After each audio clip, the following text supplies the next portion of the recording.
and welcome to a special edition of Bayside TV.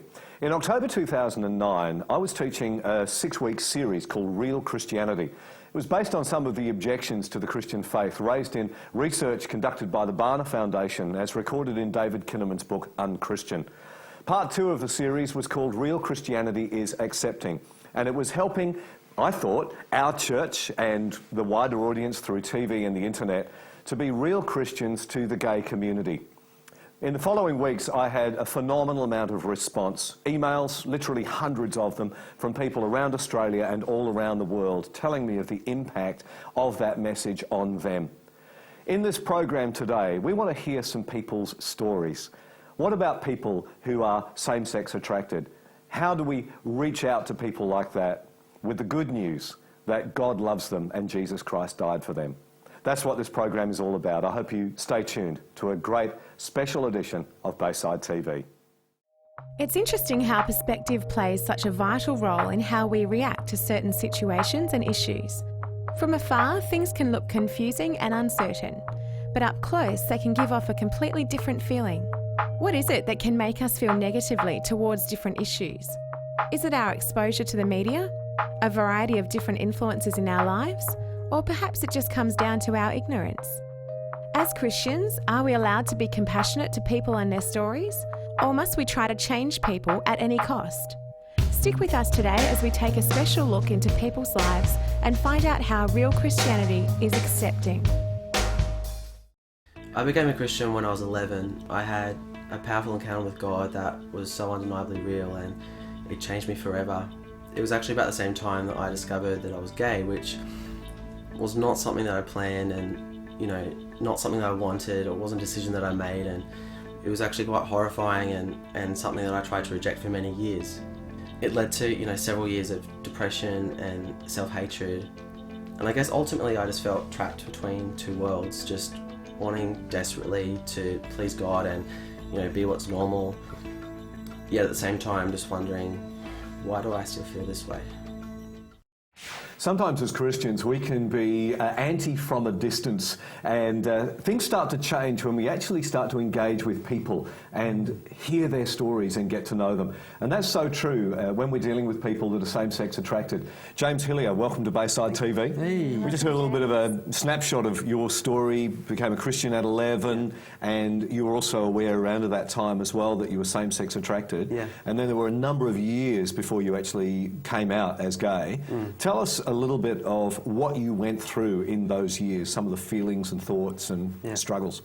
Well, it was lots of years of depression, obviously. I think growing up in that environment, which is seemingly so at odds with people who are same-sex attracted, it was very hard to reconcile being a Christian and having these feelings. And so to feel sort of completely almost rejected from a distance from your church family, even though they have no idea, was very hard to deal with, and it was just a lot of self-hatred, feelings of just isolation, and just being completely misunderstood. Now, you're a hip guy. I'm just wondering, basically, as that sort of sense of being involved in your church community, were you quite involved in your church community as somebody who is in your local church? And if so, did you find around that time that you started to withdraw from people or talking about what you're going through? Yeah, I'd been at church for like 10 years, so I knew everyone pretty well, and we were pretty close to church and stuff, and I was pretty involved. I didn't necessarily retract from serving. I didn't want to give that up,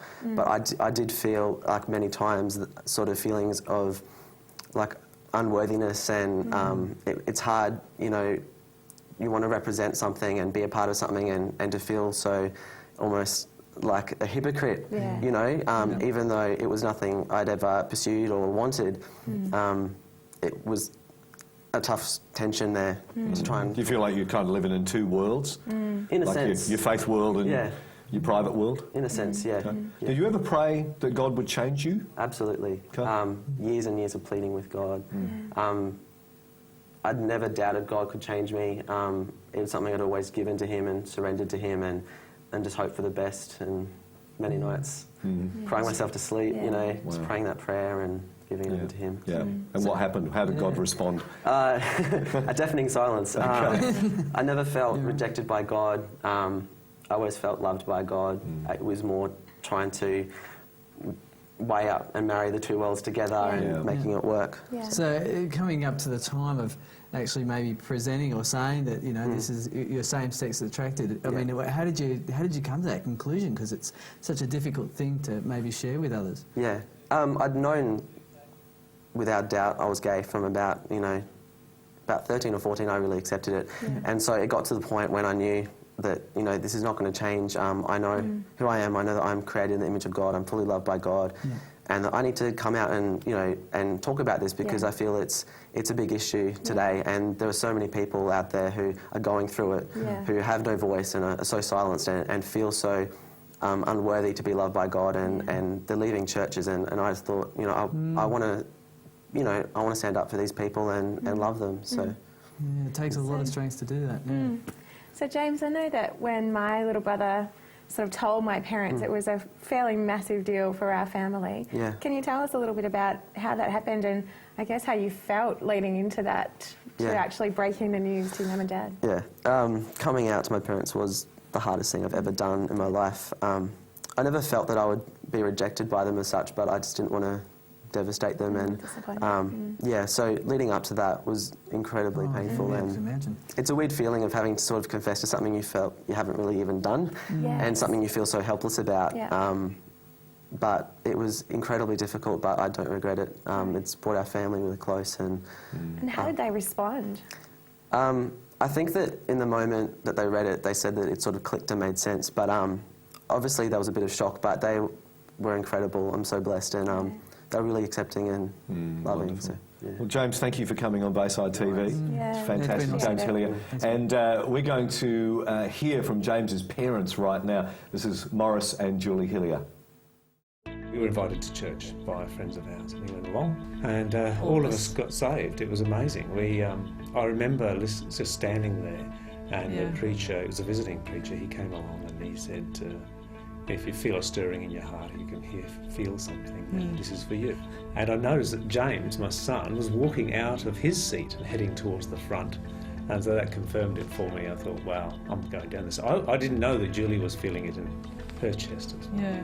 So. And then our daughter went out as well, so four of us. Four of us. On the altar call. We were sitting watching the TV and James came up to us and said, are you guys busy? I want to talk to you. And we said, oh yeah, we can. And he said, no, I mean now. Can we have a talk now?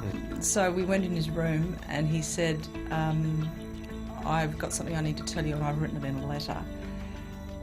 And here's the letter, but you can't read it till I've gone. And I said, well, where are you going? He said, well, I'm leaving. And I said, well, where are you leaving to? He said, oh, once you've read the letter, you won't want me here. So I've packed a bag, I'm going to stay with a friend tonight. And I said, there's nothing in this letter that could be so bad that I would make you go. So I read the whole letter through to the end and just sort of went, wow.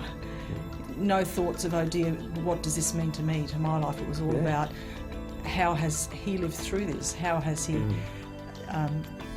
dealt with this by himself, essentially, and how much pain that he's lived through, not being able to share that with anybody. That was our biggest thing, was, oh my goodness me, we've been here in the same house all these years and we never knew. So we just went into our daughter's bedroom, which was the next bedroom, and just hugged him and said, James, it doesn't matter. We love you. Nothing's changed at all. No, you're our son, we love you. End of story. For more information, why don't you visit our website? Come and be a part of our growing community by reading and commenting on Pastor Rob's weekly blog at baysidechurch.com.au. Coming up later in the program, Street Talk and more discussion on the topic here on Bayside TV. Church has changed. Check it out.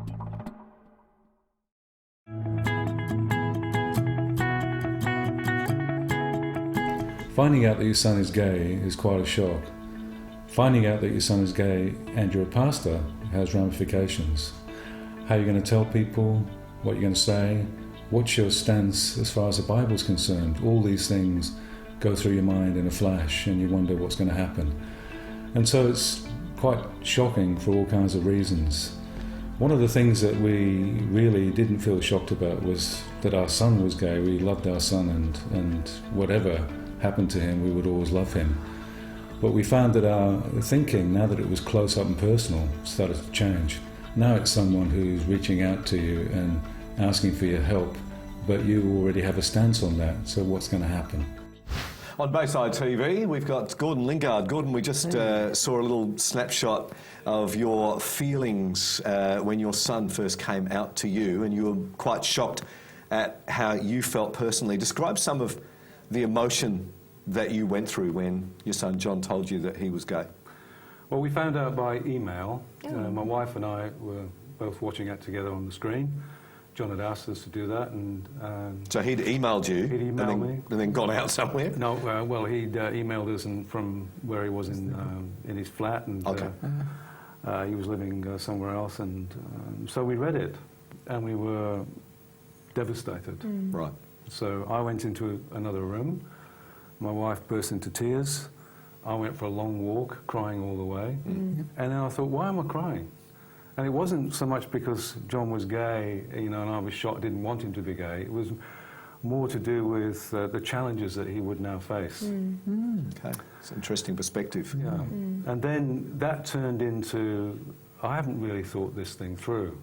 I have this kind of underlying feeling about gay people that's slightly jokey. I've got friends who are gay and all that kind of stuff, but that's all right so long as my son isn't gay. Yeah. And all of a sudden he is gay. So that changed into something of a deep grieving about how I was feeling, or how I was thinking, how I hadn't really thought it through as a pastor. Right.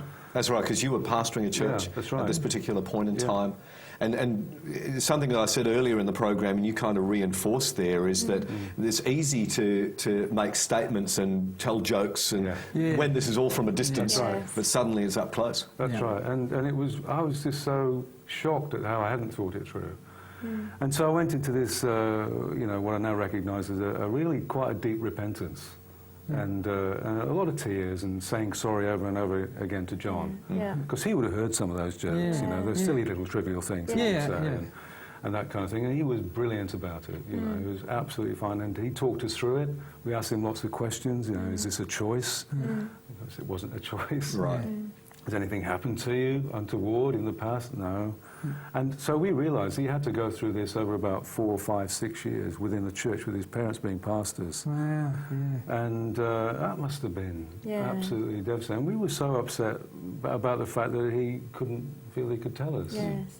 Did he feel that that his coming out would affect on your ministry? I know my little brother was worried before he told me that, you know, my work as a youth pastor would be affected because of his behaviour. Yeah, that's right. And I was like, definitely not. But did you? Well, initially, I thought, what are people going to... So I wrote to fellow leaders and just let them know, and they were very kind about it, very kind, but they were saying things like, oh, well, it's his choice. Which started to anger me, because I said, well, it's not a choice. And then they went silent, and then I realised there was going to be tension. And so that's how it all started. And because there are so many myths and misconceptions, you know, plenty. people choose to be this way and all of that. Who would? So reflecting now, I was going to say, how do you see yourself now to when you saw yourself back then when you first heard the news? What type of feelings have changed, or what have you learnt in this time? Lots and lots of things, and John's been very helpful throughout all this. We did a 360-degree turn within about a week. Wow. Probably less than a week. And then, you know, it was really fantastic what was happening. But then there was still education to happen, you know, like I would make a joke like this, I'd say to John, well, John, because John's it's very hard to tell he's gay, really. And I'd say something like, well, at least you're not camp. And then he would pull me aside after, and he'd say things like, well, actually, a lot of my friends are. Right. And so I had to say sorry again. Good on him for so being so honest. it's fantastic. He's a great guy. And did you ever beat yourself up? Like, where did I go wrong as a father? And all that kind of stuff? No, I remember always having a very tactile relationship with John and holding hands with him. I remember walking down the street and John wanted to hold my hand when he was probably about 12 or 13 or something like that. And I remember thinking, this feels a little bit strange and people looking at it. But I thought, I'm not going to stop doing this because of this fear of looking gay. Yeah. So it stopped naturally. I can't even tell you when it happened, but I remember things like that. So you've got a great relationship. Fantastic relationship. You're not a distant father and your wife's not an overbearing mother. These are some of the myths that are perpetrated and the reasons given sometimes. Right. Gordon, thank you for coming and sharing your story with us on Bayside thank TV. you so much. We'll be back with more in just a moment. For more information, why don't you visit our website? You can find out everything about us and see what's going on just by going to baysidechurch.com.au. Church has changed. Check it out. Prior to becoming a Christian, I had a wide group of friends from all different walks of life. When I became a Christian at the age of 23, my life changed as a result, of course, and I guess so did my relationships with my friends. One friend in particular who was bisexual, our relationship became quite strained, and I had to work through that. On Bayside TV, a special edition today. Our next guest is Sandra Cavallo. Hi there. Hi, Rob. Hi, guys. Hello. It's good to have you on. We just saw a little snapshot of what changed in your relationship toward particularly a gay friend or a bisexual friend when you became a Christian. Why do you think that your attitude toward this person changed at that point? I guess when I was starting to read the Bible, I was making some moral judgments and some conclusions about the lifestyles of my friends, and I started to feel uncomfortable, and I was new to the faith, and so didn't know how to reconcile what I was reading in the Word of God to then be accepting of my friend's lifestyle. And so rather than not saying anything, I didn't say anything and retracted in a way. So you separated from this friend? Well, separated, distanced yourself? Distanced myself, but stopped really asking questions and stopped asking who she was going out with, who she was in a relationship with, because I didn't want to be seen as endorsing her lifestyle. Okay. And that was really... Yeah, our relationship became quite cool, and she struggled from the onset with the fact that I had come to a faith. So we were both making judgments of each other, really. And I guess, I had a moment of revelation when I felt God say to me, "You don't know her as intimately as I do." And I realised there and then that I was separating myself from her, and I had stopped asking things about her life, so I stopped caring, in effect, about her. Do you find it challenging? Like, do you still have to make choices between, promoting a lifestyle or not, or what's the difference now? I'm not to judge her lifestyle or what she does, and so I'm not here to try and change her behaviour, and I'm here just to love her as a friend. And so I've stopped putting that on myself, even if I don't agree with what she might do. And that's a very good point, because acceptance doesn't mean agreement, but it does mean that you've decided to allow God to do what God does, and you love your neighbour as yourself. It kind of takes the pressure off. It does. It totally does. It does. And it's up to God to bring her, to reconcile her to himself. So, I'm there just to love her. And our relationship has gone back to the way it was, which is just really great. That's wonderful. Sandra, thank you for coming in and sharing a little of your story. Thank you. Thanks, Fantastic. guys. Awesome, thanks. On Bayside TV, right now it's time for Street Talk with Luke Williams. Probably not. They were the same person they always were, so yeah, it wouldn't make any difference to me. Okay, do you think that's the most common response from people these days? Depending on the age group, I'd say Gen X, Gen Y probably wouldn't worry too much. The older generation might have a few issues with it. So what about like people from your parents' age group, for example? Probably wouldn't particularly like it. Not in any way whatsoever, apart from maybe asking them about how their experience of that went and how they're going with that process, but the way I would treat them would be exactly the same pretty much. No, it wouldn't change my opinion of them or treatment. I think they're still human, still deserve basic human rights, and known each other a while. It's not going to change anything, it's still the same person. Wouldn't make any difference. No? No. So do you think it's an outdated thing that people would treat people differently based on their sexuality? Some would do that, but I wouldn't do that, no. I'd just treat them the same. No, definitely not. No. Okay. So do you think it's the thing of a bygone era, that sort of treating people differently? I think so, yeah. I think people are accepting it a lot more these days. To be honest, I have no idea. No? I suppose because we're in a modern society that people will be more open to it, but it depends on the individual, I suppose. So it wouldn't matter what happened in that regard, it wouldn't change anything at all? No. If I was friends with someone, it wouldn't matter what their sexuality was, or if they were black, purple, spotty or stripy. Yeah, okay, good. I'd be friends with them because I like them as a person. Stay with us as we keep discussing today's topic here on Bayside TV. Church has changed. Check it out.